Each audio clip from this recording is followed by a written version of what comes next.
নাচ পাগলা নাচ। দেবদা যেখানে এতদিন বাদে আবার নাচছে সেখানে তো আমাদেরকে হালকা নাচতেই হয়। না না না না না না না না না না না না আসছে আসছে প্রধান। বন্ধুরা এখন আমরা কথা বলবো হচ্ছে দেবদাকে অনেক দিন বাদে ভাই এক তো এরকম বিয়ার্ড লুকে দেখতে পেয়েছে। এখন আমরা সবাই জেনে গিয়েছি যেটা সৃজিত মুখার্জির ছবির লুক, তাই তো? এবার বিষয় হচ্ছে দেবদাকে অনেকদিন নাচতে দেখতে পাচ্ছিলাম না। প্রধানের মতন ছবি দিয়ে যে দেবদাকে নাচতে দেখতে পাবো এটাই তো এক্সপেকটেশনের বাইরে ছিল।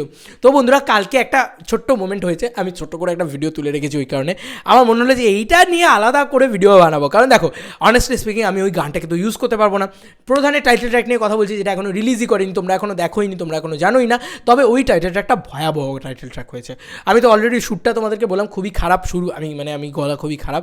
বাট দেবদা যে কী লেভেলের জিনিসপত্র দিয়েছে পারফরমেন্স স্টেজের ভিতরে, জাস্ট সবাইকে চুটকিতে উড়িয়ে দিচ্ছিল দেবদা। ও ভাই আমি চিৎকার করি, ও দেবদা হঠাৎ করে দেখছি দেবদা নাচতে শুরু। আরে ভাই আমি এক্সপেক্টই করিনি। আর গানের যে পোর্শনটা না ওটা তোমার শরীর নাচিয়ে দেবে। ওর অলরেডি ওই মুভমেন্টটা রয়েছে, ওই জিৎ গাঙ্গুলি ভাইবসটা রয়েছে রে।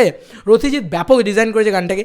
এবার বিষয় হচ্ছে তুমি দেখো দেবদা একটা জায়গা রয়েছে, দেবদাকে ডেকে নিয়ে আসে রথিজিৎ, তারপরে ওই জায়গাটা না না না না না না না না না না না না না না ওই জায়গাটা দেবদা জন, ঠিক আছে, দুজনে একসাথে দাঁড়িয়ে নাচছে ভাই। ওই মোমেন্টটা আমি ক্যাপচার করে গেছি। অনেক দিন বাদে এরকম একটা বিয়ার্ড লুক নিয়ে, ওরকম একটা নিয়ে কী বলবো, একটা ব্ল্যাক জ্যাকেটস পরে দেবদাকে কি হ্যান্ডসাম হাঙ্ক লাগছে।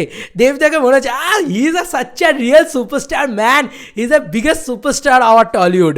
ভাই এটা বলতে হবে, হেভি লাগছিল তাকে দেখতে। হ্যাঁ দেবদাকে দেখে মনে হচ্ছিলো যে হ্যাঁ ভাই কিছু দেখছি, কিছু এক্সপিরিয়েন্স করছি। দারুণ লেগেছে ভাই।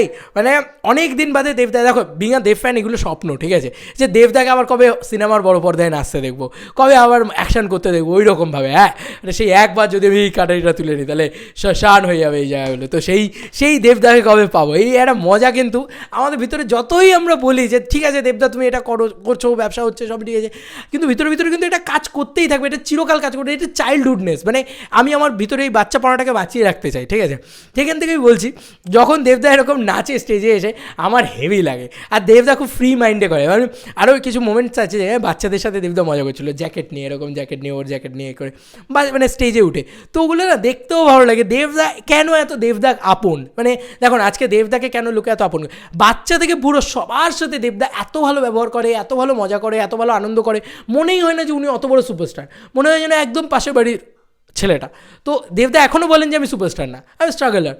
কী লেভেলের, ভাবা যায় যার ইন্ডাস্ট্রিতে আজকে আমাদের বাংলা ইন্ডাস্ট্রিতে সবথেকে বড় ব্লকবাস্টার বা সবথেকে বেশি টাকা আনা সিনেমাটা যার ঝুলিতে, সে নাকি বলে আমি সুপারস্টার না। বাবা বিনয়ের অবধার দেবদা আমাদের। তো এইটুকুই বলবো যে সত্যি কথা বলতে কি দেবদাকে অনেকদিন বাদে এরকম নাচতে দেখলাম, হেভি লেগেছিল। সেই কারণে আমার এই ভিডিওটি তৈরি করা। ভাই কারা কারা নস্টালজিক মোমেন্টে গেছো, দেবদার নাচ ভাই তখন মনে হয় নিজের মন থেকে ও দেবদা আবার নাচছে, সেই ছোটোবেলায় দেবদার নাচ দেখেই তো জাস্ট ফিদা হয়ে যেতাম। তো এরকমই তো নাচতে হবে আমাকেও, এরকম একটা ফিল হতো। কিন্তু ভাই এটা ডিসএগ্রি করলে হবে না, সবার হয়েছে, ঠিক আছে। সেই সময় দাঁড়িয়ে তখন আমরা দেবের ডান্স স্টেপ কপিও হতাম বাড়িতে বসে বসে, হয়তো এতটাই ভালো লাগতো, ঠিক আছে। আমার কথাটা তো আমি বললাম, অ্যাটলিস্ট আমি নস্টালজিক ভাইবস ফিল করেছি, যে কারণে আমি এই ভিডিওটি তৈরি করলাম। তোমাদের আর কি মতামত পুরো বিষয়টাকে নিয়ে জানি কমেন্ট সেকশনে। চলো বন্ধুরা, নতুন কোনো ভিডিওতে দেখা হবে, বাই।